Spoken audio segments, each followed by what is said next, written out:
Assalaamu alaikum wa rahmatullahi wa barakaatu. Akkam hordoftoota chaanaala Razaan Tuub jedhu. Chaanaalli kun chaanaala keessanii chaanaala haarayaa.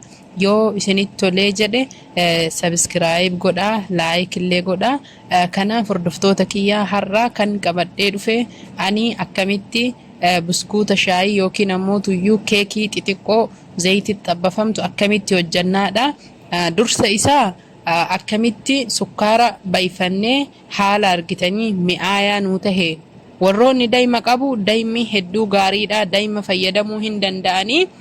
Kanaafi amma qophichatti yoo kaseennu tahe jalqaba irratti kan nu barbaachisu sukkaara burcuqqoo tokkootii fi bishaan burcuqqoo tokkoo akkasuma loomii takkarraa muraa walakkaa. Kanarratti wanni isin beekuu qabdan dhiifama wajjin warroonni argitanii waan kana buna wajjin nama baay'ee qabaatee baay'ee dalaguu barbaadani akkasuma sukkaaraa fi bishaan illee hin dabalchiisa. Warroonni immoo tuyyuu mana keessatti hiriyaan takka lama isinit dhuftee akkasuma immoo maatii keessanii fi waan xiqqoo dalaguu heddan burcuqqoo takka gootanii bismillah sukkaarri burcuqqoo takka bishaan illee burcuqqoo takka. Ani immoo tuyyuu maaliif jennaanin walakkaa burcuqqoo sukkaara fillee bishaanitti dabala waan firiijii kaayuu barbaaduuf jecha isinillee haga mana keessanii maatii mana keessanii beeytanii itti godhattanii loomii walakkaa itti cuunfee akkasumatti qola isiillee keessa buusee waliin danfisaa. Amma ammootu asirratti kan itti dabalu akka naa urgeessuu fi naa mi'eessu heelii firee shanis taatu torbas taatu akka barbaadaniin keessa hin buufna. Achi booda ammootuyyuu haa danfuuf haa affeelamuuf hin dhiifna haga furdatee sukkaarri kun baqee loomii fi heelii kanaan wal fudhatee loomilleen bifa jijjiirattutti imalaallaa isiniin jedha. Kunooti amma danfaa jira. Garuu haa danfu malee danfee bakka hajamnu san nuun geenne hin hafaa. Baay'ee danfuu fi daqiiqaa 30 fudhata. Inshaallah akkanumatti danfee daqiiqaa 30 ibiddarra turee jedhe ofumaan nuu furdatee haala gaariin akkaataa akka wal harkisutti jechuudha. Haga takka yoo qorree jedhe wal harkisaa erga affeelamee akkasitti inni wal harkisee jedhe meeshaa nu barbaachisutti naqanna. Amma inshaallah qophicha lixii miciqachuu yookiin ammootu naannoo akkaataa naannootii waamanii kun qooshaa jedha kun qamashaa jedha akkuma fedhe warri baalee qamashaa jedha warri harargee qooshaa jedha.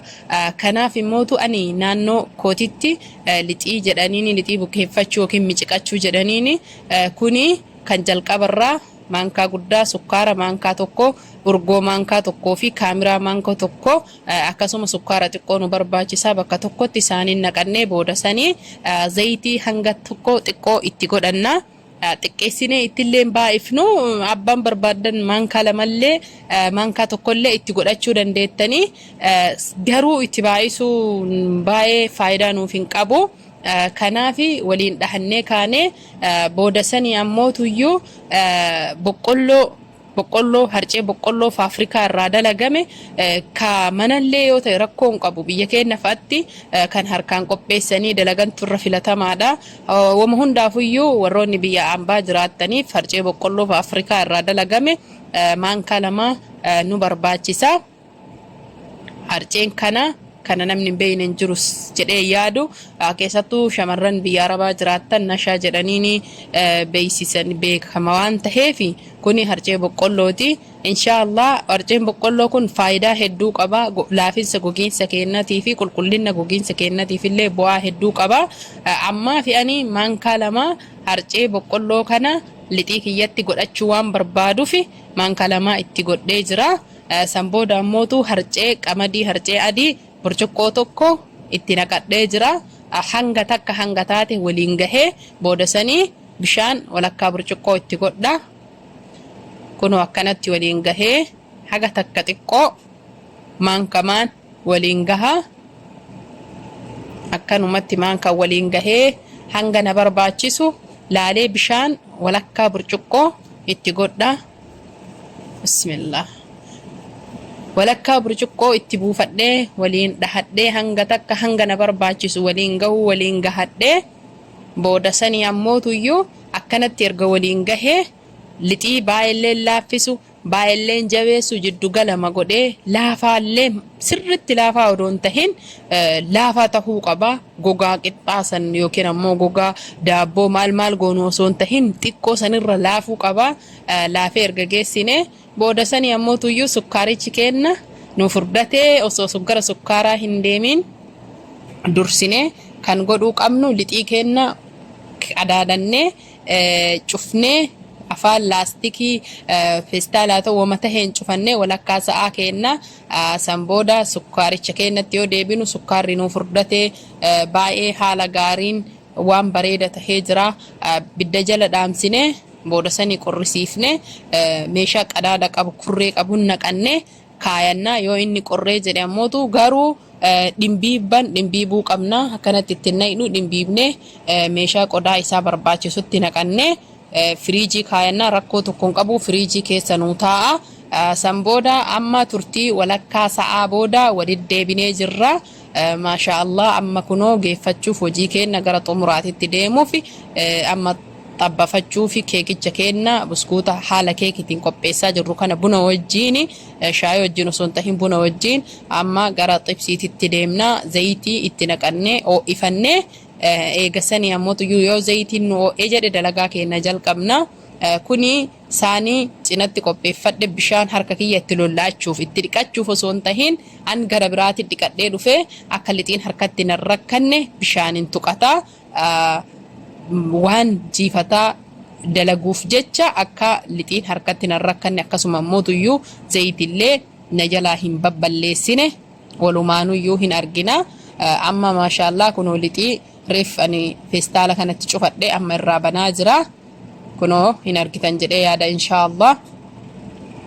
Lixiin kuni wanni inni barbaachisu waan baay'ee haala jireenya biyya keenyaa wajjin ka deemu qaala'iinsi biyya keenyaa waan gar malee ol kaheef jecha waan baay'ee isin barbaachisu kaamiraa amma sammuutu urgoo namni tokko aanan illee mana waan qabaniif urgoo biyya keenyatti baay'ee waan jiruuf jecha areera urgooyyuu cimmisanii kaanii aanan cimiftuu itittuu jedhaniin sanii urgoo jalaa baasanii.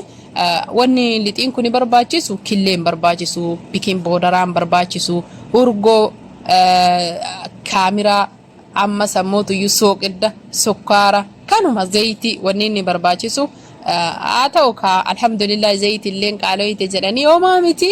Rabbi jireenya illee haalaafisu siniin jedhaatumaan lixicha kenna ani harkumaan mummuradhaa. Namoonni tokko yoo buskuuta akkanaa dalagan meeshaa isaa ulaagaalee isaa kan qabantu jira kan bitantu jira akkasuma ammoo hin jira osoma jiru iyyuu ani karaa salphaa tahee isinitti agarsiisuuf akkanatti harka kiyyaa mummuree akkamitti akka godhe karaa salphaa tahee harka kiyya keessa qabadhe namoonni hin qabne akka hin kadhanne akka bitachuufis hin rakkanne karaa irra salphata ummata kiyyaan jedhee qabadhee waan gabbaheef jecha kunoo haala kanaan haala salphaa taheen akkanatti tolchaa jira isiniin jedha. Hordoftoota kiyya yoo isinitti tolee jedhe viidiyoo kana subscribe naa godha, like illee share illee godha.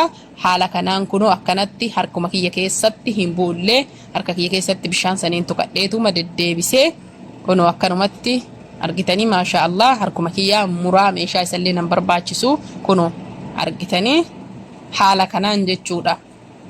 Kunoo maasha Allah haala kanaan akkanuma ol cuunfine lixima kan harka keenya keessa deebifnee ol cuunfine eegas ammoo ufumaan murama harka keenya walitti qabne kunoo argitanii maashaallah akkanuma diriirsine deebinee lixii haaluma tokkoon walitti qabne quba keenya lamaaniin lixii keenya walitti yoo qabne lixiin ufumaan tolee jechuu gaagaramee akka haala fakkii duwwaa taheetiniin mummurama amma haala biraatiin isinin mul'isa haala salphaa ammallee meeshaa isaa kan isinin barbaachifne harkuma keenya irratti akkana ol qabannee maankaa xiqqishuu fuunee murraa. Warroonni ammoo buskuuta kana gugurdaa godhuu feetan maankaa guddallee muruu hin dandeettanii kunoo bismillah argitaniire maankan jechuu haala salphaan akkuma reefii sanitti warri achitti lixii ibidda irratti itti gadi qabuu hin danda'u harka kiyyaa jedhanii sodaatanii haala salphaa kanaan maankan akkanatti murachuu hin danda'an.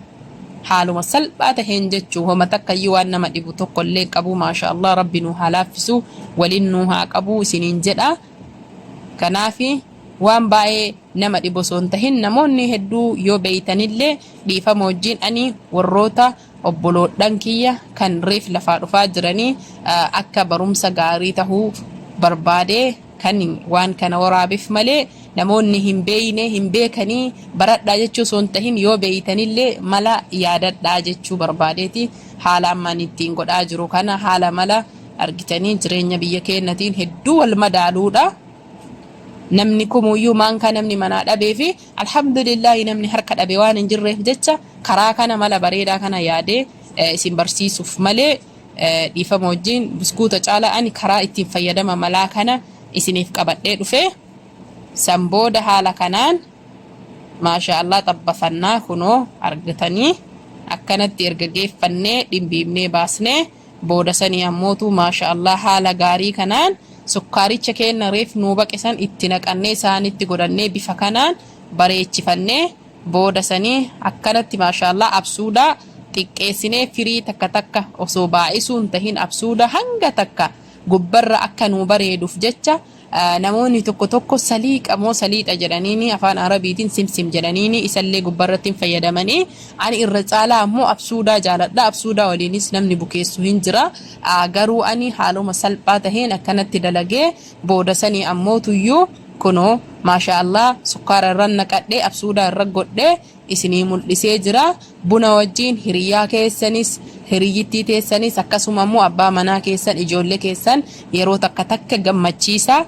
Jireenya keenya keessa wanni mi'aayan namoonni biyya keenya irra caalaa waan akkanaan fayyadamanii shaayii wajjin garuu waan xiqqoo mi'aawu maatii keenyallee ijoollee keenya yeroo bashannansiisuu barbaannu yeroo qalbii jara daa'imman waan mi'aawu waan jaalattuuf haaluma salphaa kanaan mana keenyatti tolchinee keekii haala salphaan keekiin dirqama ka argitanii lixii irraa akkasitti akka haala keekitiitti qofa dalagamu osoo hin tahin haala zayitii keessallee warroonni zayitii xabbafamanillee keekiin hin jira waan taheef haala kanaan karama salphaadhaan maatii keenya gammachiisuu dandeenya isiniin jedha. Hordoftoota kiyyaa viidiyoon kun yoo isinitti tolee jaalattanii jettan laayik godhaa akkasuma immoo sabskiraayib godhaa sheer waliif godhaa isiniin jedha. Ummata Oromoo ummanni Oromoo miliyoona 50 tilmaamamaa garuu chaanaala tokko yoo banamee jedhe guyyaa tokkottuu guutuu kan danda'an ummanni Oromoo keenya.